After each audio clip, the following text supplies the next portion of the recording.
Bismillahirrahmanirrahim. Alhamdulillahi Rabbil Alamin. Wassalatu wassalamu ala ashrafil anbiya'i wal mursalin. Nabiyina Muhammadin wa ala alihi wa sahbihi ajma'in. Assalamualaikum warahmatullahi wabarakatuh. So inshallah, Aqidah at sa Kitabut Tawhid, dito sa chapter 18, Babu Qawlillahi Ta'ala, Innaka la tahdi man ahbabta.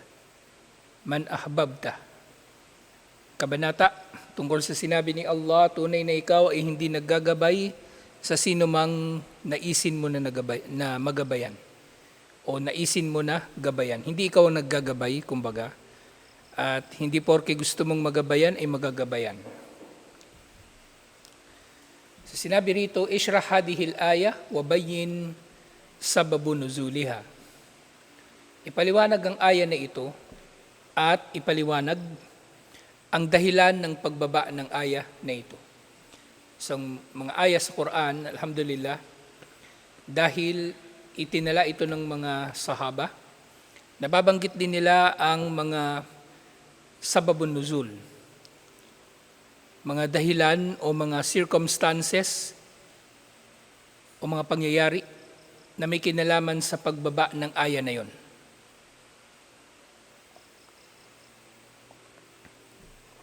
Collectively, tinatawag itong sababun nuzul. Kasi ito yung tinatawag na, kumbaga, sabab, dahilan, nuzul, pagbaba. Kumbaga, sa anong pagkakataon bumaba ang aya na ito. At napakainam na maunawaan ng tao ang mga sababun nuzul ng iba't ibang mga aya, o lahat ng mga aya, sa tamang pag-unawa sa Quran, insyaallah. Nang sa gayon, siyempre mailalapat natin ang Quran bilang dalil sa tamang paglalapatan nito. Na nga isa sa mga maaring maling paggamit ng mga aya sa Quran ay gagamitin ang mga aya tungkol sa mga kuffar laban sa mga Muslim at iba pang mga katulad nito. Sa napakahalagang tafsir o bahagi ng tafsir, paliwanag ng mga aya sa Quran, ang sababun nuzul. Actually, merong mushaf na ito talaga siya, sababun nuzul. Meron akong kopya. Tagal lang sa akin yun eh. Kumaga sa bawat aya, nababanggit doon ng maikli yung iba't ibang mga pagkakataon na kailan ito binaba, ano yung nangyayari nung ito ay ibinaba. At napakaganda, napakainam na maunawaan ito. At itong aya na ito ay mayroong napakagandang kwento sa likod nito. Innaka la tahdi man ahbabta. Tunay na ikaw, Muhammad sallallahu alaihi wasallam, hindi ikaw ang naggagabay sa sino mang naisin mo na gabayan. At ang aya na ito ay matatagpuan sa Suratul Shura, verse 52. Sa Surah Ash-Shura, verse 52, Innaka la tahdi man ahbabta. Yaqulullahu ta'ala li rasulihi sallallahu alaihi wasallam, Innaka la tahdi man ahbabta. Sinabi ni Allah kay Propeta Muhammad sallallahu alaihi wasallam na ikaw ay hindi naggagabay, hindi ikaw ang naggagabay sa sino mang naisin mo, ay laysa alayka hudahum wa innama alaykal balag. Wala sa iyo ang pagkakagabay sa kanila. Hindi ikaw magdedesisyon kung magagabayan ba sila. Ang trabaho mo, ang obligasyon mo lamang, sallallahu alaihi wasallam, ay ang balag, ang pagpaparating ng mensahe. Pagpaparating ng mensahe. Siyempre, nandito nga yung innama. Yung innama, kapag makikita natin ito sa Arabic, ibig sabihin, ito lang talaga. Kung ano yung subject, yun lang siya. Exclusively, specifically, na tinutukoy. Wala nang iba. Innamal a'malu binniyat, ang mga gawain ay hahatulan lamang sa pamagitan ng intensyon. Sinabi dito innama, intensyon lang ang hahatulan kasi actually pati pagsunod sa sunna may kinalaman sa intensyon. Okay? Ang naghahangad ng kaluguran ni Allah, hindi siya gagawa ng anumang pagsamba liban na lamang na ito ay ayon sa sunna. Kung siya may ikhlas, magsisikap siya na gumawa ng gawaing pagsamba ayon sa sunnah. Kaya ganun. Kaya innamal a'malu binniyat. So dito innama alaykal balag, ang obligasyon mo lang, Propeta Muhammad sallallahu alaihi wasallam, ay ang pagpaparating ng mensahe, pagpapabatid, pagdada'wa. Wala kang obligasyon na magpasyahada. Wala kang obligasyon na maggabay. Wala kang obligasyon na pagmuslimin ang mga tao. Yun ay kay Allah. Kaya ang sinabi dito, Wallahu yahdi may yasha'u wa huwa a'lamu biman yastahiqqul hidayata walahul hikmatu fi dalik. Si Allah ang naggagabay sa sino mang naisin niya. At siya ang pinaka nakakaalam kung sino ang karapat-dapat sa gabay. At siya ang may tangan ng karunungan sa bagay na ito. Sa tinukoy, binigyang diin, si Allah lang ang naggagabay. Wala nang iba. Kasi siya ang may kaalaman at may karunungan tungkol sa bagay na ito.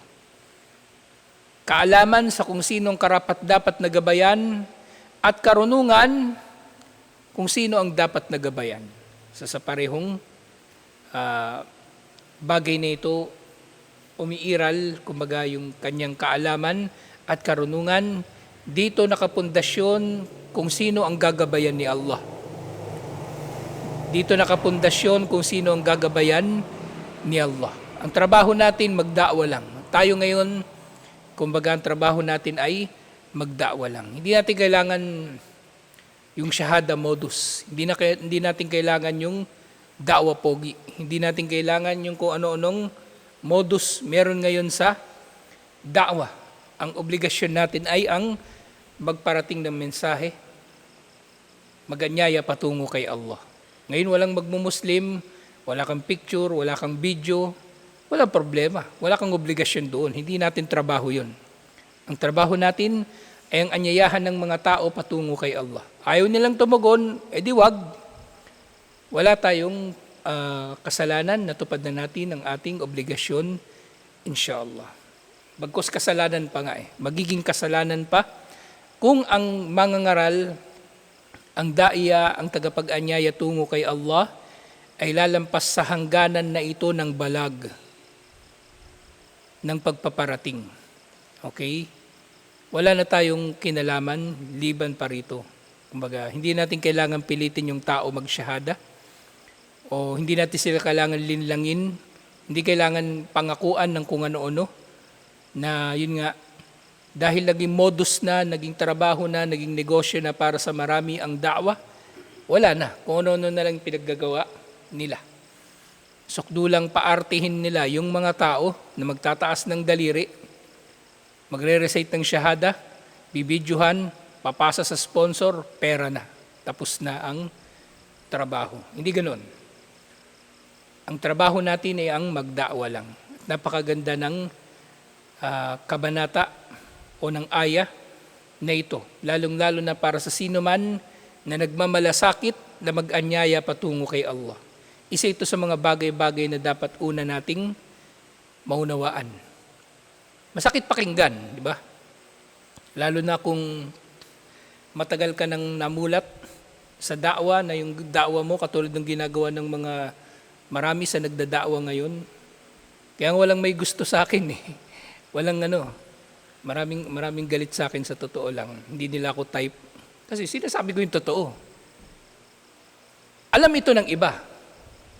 Alam ito ng iba. Yung maalam natin, alam nila ito. Pero yun nga, marami sa kanila, siguro sa hikmah, na hindi sila kumbaga prangka sa bagay na ito. Pero ako, kailangan ko maging prangka rito. At wala akong ikahihiya, wala akong ikakatakot kung meron mang, kumbaga, masasaktan o masasagasan. Kasi ito yung katotohanan eh. Akida ito. Hindi natin ito kailangan na ikahiya. Hindi natin kailangan magpreno. Kumbaga, akida ito. At maaring nakasalalay sa usapin na ito ang kaligtasan ng tao lalong-lalo na yung mga ngaral, na mali yung pag-unawa niya sa da'wa. Akala niya, kasama dun sa kanyang obligasyon yung pagsyahadahin ng tao. At marami nang paglabag. Paulit-ulit ko nababanggit. Maraming mga sinasabi, yung mga mahilig magpasyahada, na kung ano-anong pangako nila doon sa magsasyahada na taliwas sa ating akida. Natutusin, malaking sablay nga eh. Yung sasabihin nila, magsyahada kayo ngayon, bago sasabihin nila, magsyahada kayo ngayon, at sa araw ng paghuhukom, meron na kayong pag-asa na makapasok sa paraiso. Anong klaseng pag-asa? Anong pag-asa yung sinasabi nila na kapag nagsyahada ka lang minsan, mabuhay ka, buong buhay mo na buhay kuffar, uminom ka ng alak, hindi ka nagsasala, sumasamba ka sa ribulto, tapos sasabihin mo may pag-asa na papasok sa paraiso dahil nagsyahada lang? Saan nila napulot yun? Hindi nila alam. O merong magsasabi, may mga ngatwiran, may matalino rin naman sa kanila eh. Sabi raw ni Propeta Muhammad sallallahu alaihi wasallam kay Abu Talib, na siya ngang sababun nuzul ng aya na ito. Si Propeta Muhammad sallallahu alaihi wasallam yun eh. At sa panahon na yun, mamamatay na si Abu Talib kung ang huli niyang salita ay La ilaha illallah. Di namatay siya sa La ilaha illallah, inshallah. Ang ipang papamagitan sa kanya ni Propeta Muhammad sallallahu alaihi wasallam, yung hindi siya nakapagsala o hindi siya nakagawa ng iba pang mga gawaing pagsamba. Pero technically, kung magmumuslim siya noon, nang naghihingalo siya, inshallah, maaari siyang papasok sa paraiso. Pero ikaw, halimbawa, mangangaral ka, tapos yung kapitan ng barangay, kukulitin mo, at papangukuan mo ng kung ano-ano, magsyahada ka lang ngayon, kahit hindi ka pa magsala o kung ano-anong gawain. At sa araw ng paghuhukom, meron kang pag-asa makapasok sa paraiso. Anong dalil? Anong batayan? At kumbaga, ang pinaka nakakatakot dito, yung ipinangako nila sa tao na yung paano nila pangangatwiranan kay Allah sa araw ng paghuhukom. Di ba delikado? Kapag may panganib, magbababala tayo, hindi tayo mahihiya. Di ba? Kapag may panganib, magbababala tayo, hindi tayo mahihiya. Yung nga palagi kong sample sa construction, di ba? Ilang beses na ako nagdaawa dito. Kapag meron ng mababagsakan, sisigawan mo na yun. Sisigawan mo yun. Tatawagin mo yung pangalan niya, sisigawan mo yun para mapukaw yung atensyon niya na mababagsakan na siya sa ulo nung porma nung poste na natanggal na sa pako. Sisigaw ka na. Gagawin mo rin yun. Aabot ka sa ganong sukdulan kasi delikado, mapanganib. So itong mga tao nito, nasa da'wa, tumanda na sa da'wa, ito yung problema, hindi sila nag-aral. Hindi sila nag-aral. Tapos ang problema rin naman, yung mga tao, tinatangkilik sila. Minsan yung maalam pa yung tumatangkilik sa kanila kaysa marami daw napapasyahada. Walang saysay ang syahada. Walang saysay ang syahada. Okay? Una, trabaho natin magda'wa, hindi magpasyahada. Pangalawa, ang syahada na walang dulot na gawa sa pamagitan ng katawan at walang dulot o walang ugat na pananampalataya na nanggagaling sa puso, hindi yun kompletong iman. Salita lang yun. Kasing iman, di ba? Qaulun bil lisan, wa tasdikun bil janan, wa amalun bil arkan. Ang iman, pananalita ng dila, pagpapatotoo ng puso, at pagkilos ng katawan. Hindi pwedeng kulang. Hindi pwedeng kulang. Yung tao na nag-aangkin ng iman sa salita, pero wala naman sa puso, munapik yun. Yung tao na mayroong pananampalataya sa puso, tapos hindi naman niya isinasagawa, fasik yun, suwail. At yung tao na hindi naman nagsasambit ng syahada, kahit meron pa siyang iman, hindi rin siya may tuturing na Muslim. Kasi hindi naman natin siya kilala eh. Ang maghahatol sa kanya si Allah, oo, pero hindi natin siya kilala. Hindi pwedeng sasabihin ng tao, may pupunta ritong tao, Muslim yan, sa puso niya, Muslim yan. Hindi naman natin nakitang nagsala kahit kailan. Hindi natin yun ililibing sa libingan ng mga Muslim. Hindi natin yun pagsasalahan ng janasa, hindi natin yung hugasan. Kasi hindi natin nakilala ang kanyang pagiging Muslim. So mahalaga ito. Ang ating obligasyon ay ang pagpaparating lamang ng mensahe. Hindi hindi na susobra pa rito. Yung nga, yung problema nga, maraming itatama sa umma na ito. Kung di tayo maninindigan sa kung ano yung tama, magagapi tayo ng mga nasa kamalian. Kasi mas malakas sila magsalita eh. Mas banal silang umarte, umasta. Hindi mo sila matatalo sa talakayan. Lagi silang may dalil o kung ano-ano. Wala tayong pakialam kung ayaw nila tanggapin ito. Basta ito yung tama.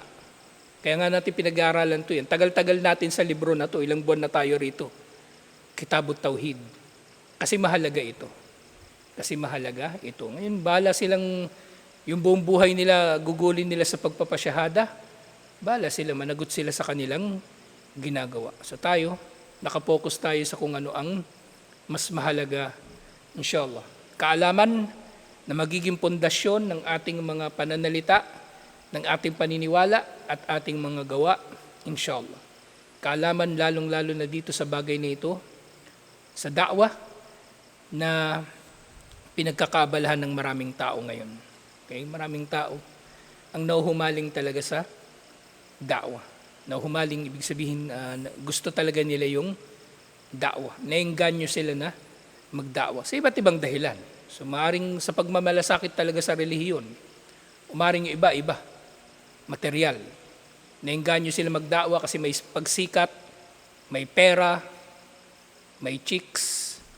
Pogi yung yung da'i kumbaga sa mga Muslim, rockstar ka pagka nagdada'wah ka, kumbaga may angas. Parang FPJ yung dating mo pag nagdada'wah ka. Ganun yung hanggang ngayon, ganun. 20 years na akong Muslim, ganun talaga. Pero dapat gagawin natin ng tama, inshallah. At ito nga, wasababu nuzuli hadihil ayah, at ang dahilan ng pagbaba ng aya na ito, Hirsun Nabiyyi sallallahu alaihi wasallama ala islami ammihi Abi Talib. Ang dahilan ng pagbaba ng aya na ito ay ang, kumbaga, hirs, yung pagsisikap ni Propeta Muhammad sallallahu alaihi wasallam na magmuslim ang kanyang uncle na si Abu Talib. So si Abu Talib ang punot dulo ng aya na ito. Sumunod na tanong, malladhi aradahul muallifu bihadal bab. Ano ang layunin o intensyon ng nagakda ng libro na ito, Kitabut Tauhid, si Sheikh Muhammad bin Abdul Wahhab, rahimahullah, sa chapter na ito? Bakit may ganitong chapter? So sinabi, arada rahimahullah, ar-radda ala ibadil kubur alladhina ya'taqiduna fil anbiya'i was-salihin annahum yanfa'una aw yadurruna fayas'alunahum qada'al hajat wa tafrijul kurbat. So unang natukoy dito na dalil unang natukoy dito na hikmah sa chapter na ito kung bakit ito nasa Kitabut Tauhid.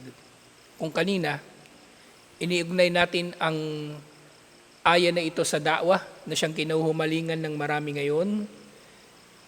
So si Sheikh naman iniugnay niya ang aya na ito sa kahalagahan nito bilang rad, bilang tugon laban sa mga sumasamba sa libingan.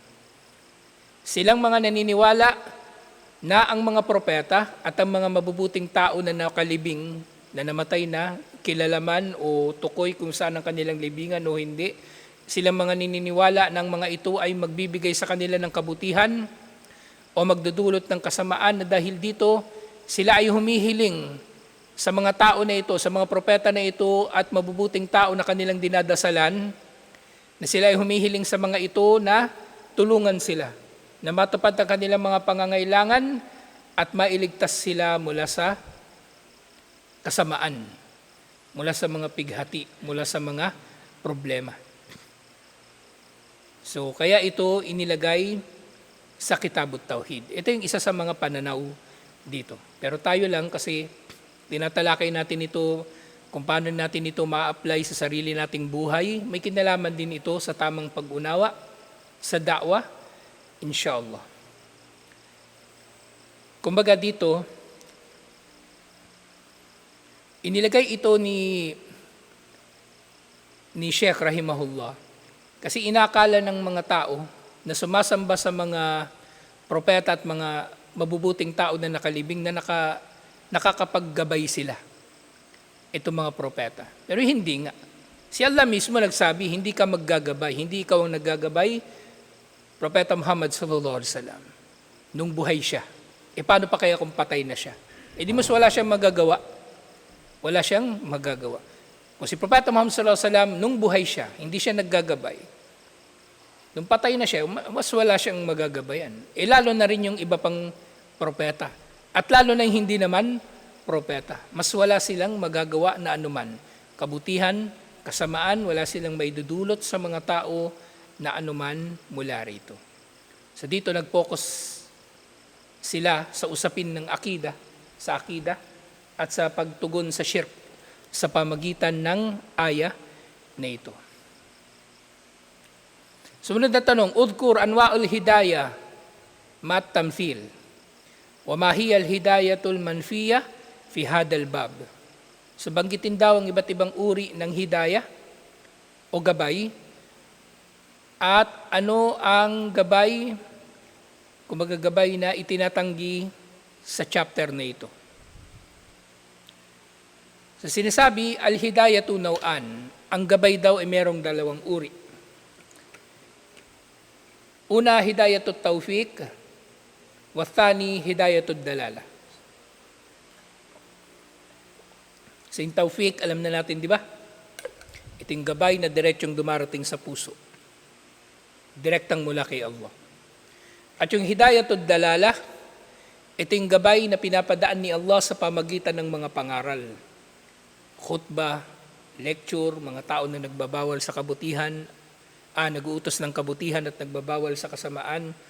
At nakikilala rin itong hidayatud dalala bilang hidayatul irsyad. Irsyad o gabay. Magkasing kahulugan sila ng dalala. Diba?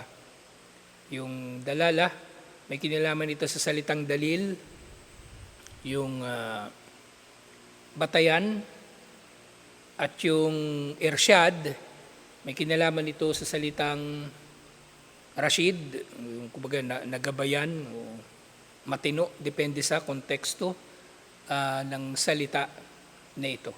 Sa una, hidayatut tawfiq wal qubul wa hiya khalqul huda fi qalbi ad-dal.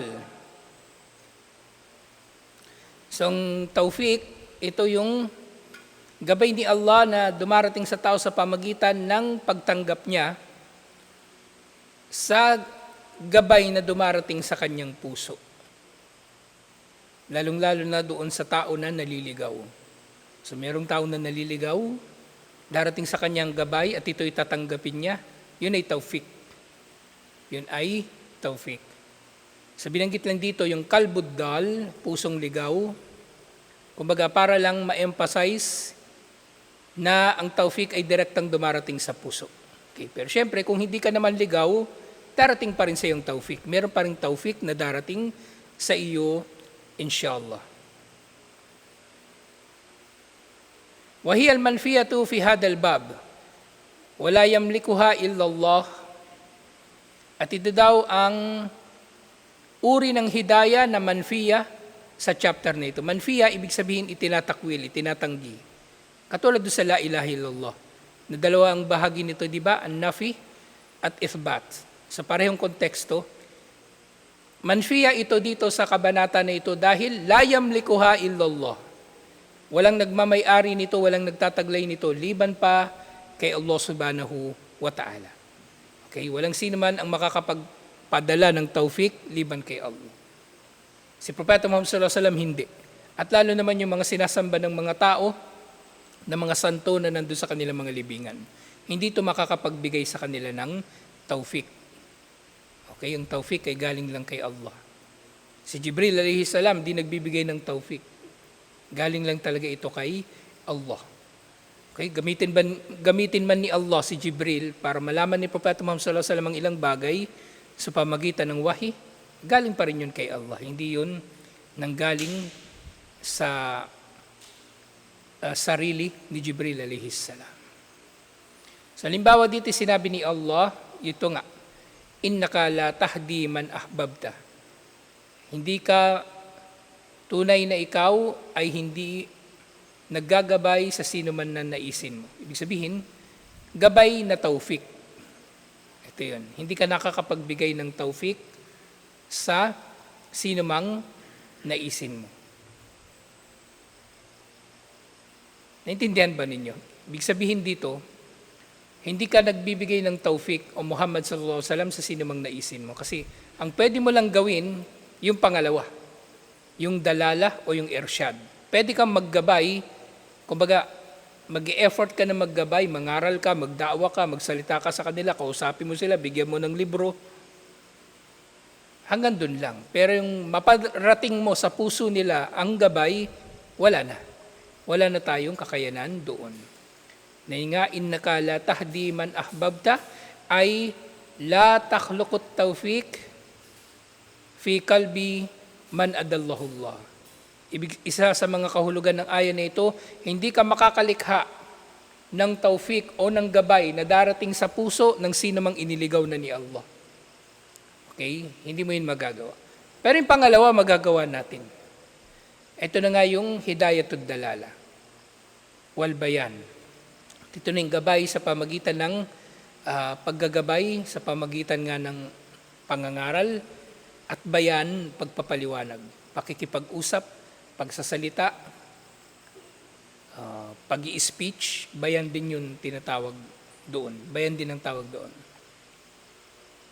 Di ba sa tablig, tawag sa sa lecture bayan, ito yun, galing yun dito.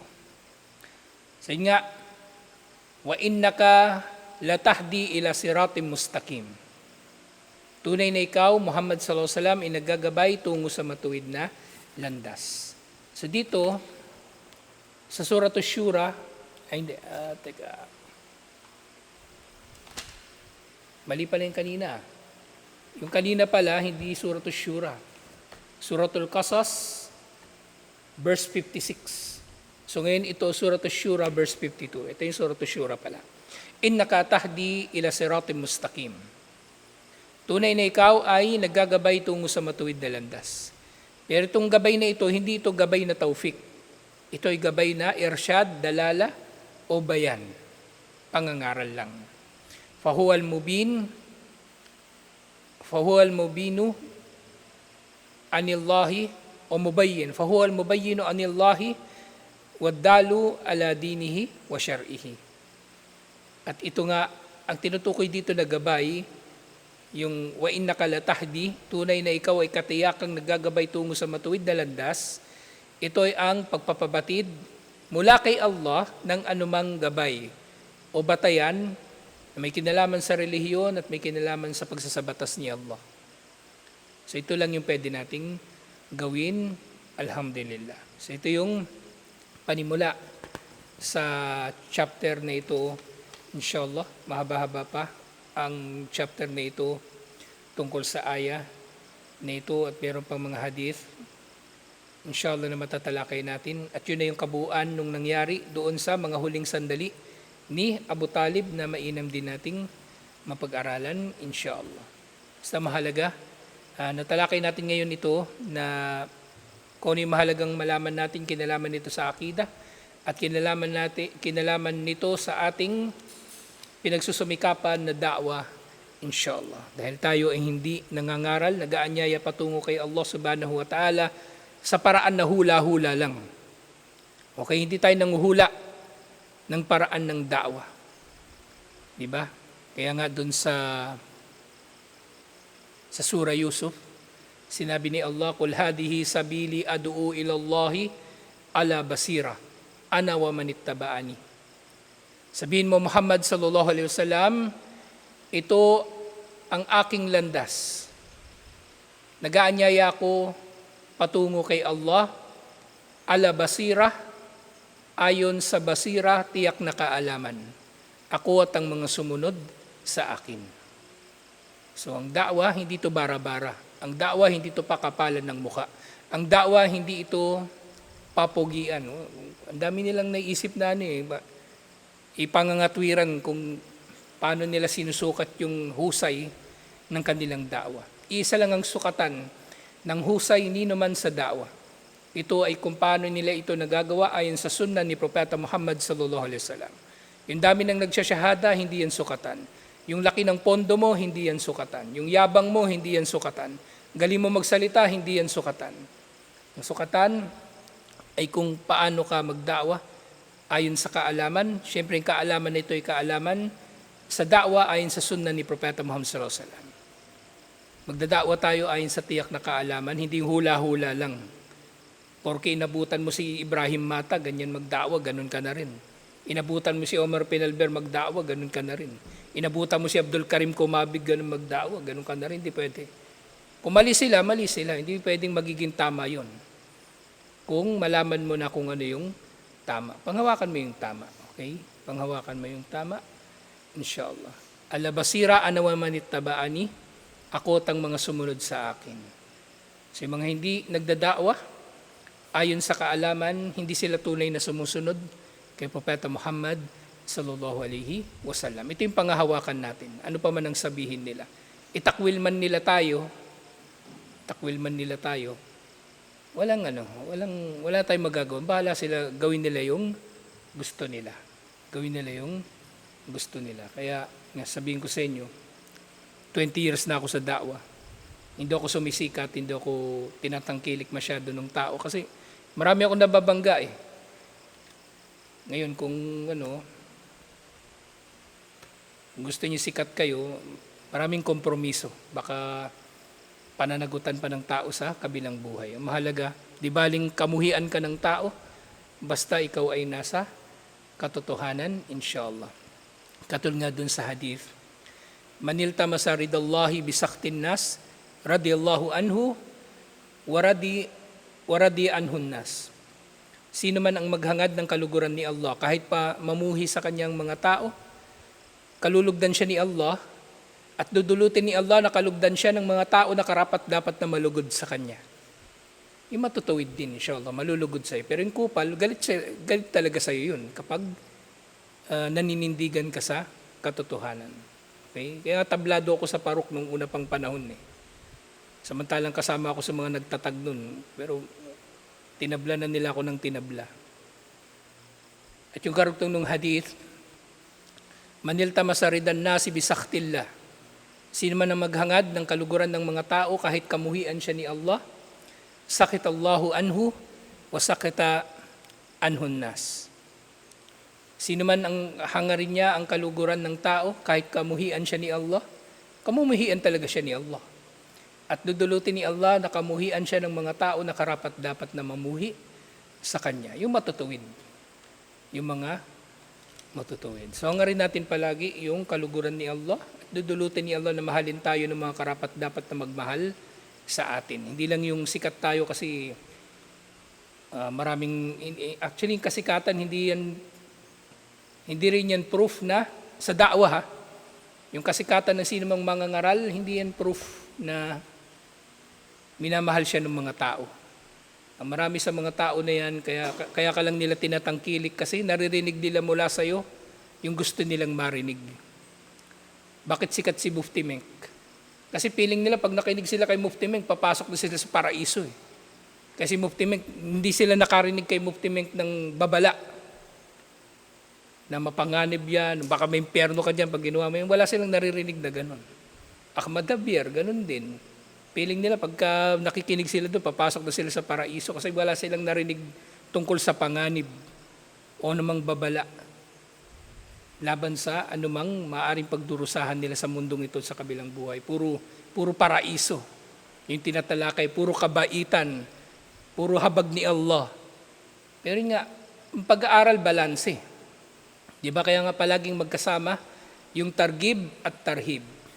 Targib, paghimok mo sa mga tao na gumawa ng kabutihan at tarhib, pagbababala mo sa kanila na gumawa ng masama. Dapat balanse yun, hindi puro ano lang. good vibes lang yung ipaparating mo sa mga tao. Magparating ka rin ng katotohanan kahit mapait na katotohanan. Iparating mo sa mga tao, inshallah. Kasi pagka wala, ano lang, puro good vibes lang, tapos pinipili mo lang sasabihin mo para hindi masasaktan yung tao, sisikat ka talaga. Sisikat ka talaga. Pero nga, hindi ganun. Hindi ganun mangaral. Ang pangangaral ay balanse ng pagbibigay ng magandang balita at pagbababala, inshallah. Kaya nga si Propeta Muhammad sallallahu alaihi wasallam, di ba? Siya ay Bashir at Nadir. Siya ay tagapagbigay ng magandang balita at tagapagbabala. Ilang beses na babanggit yun sa Quran. Yun nga yung aya na lagi ko nababanggit. وَمَا أَرْسَلْنَاكَ إِلَّا كَافَةً لِلنَّاسِ بَشِيرًا وَنَذِيرًا.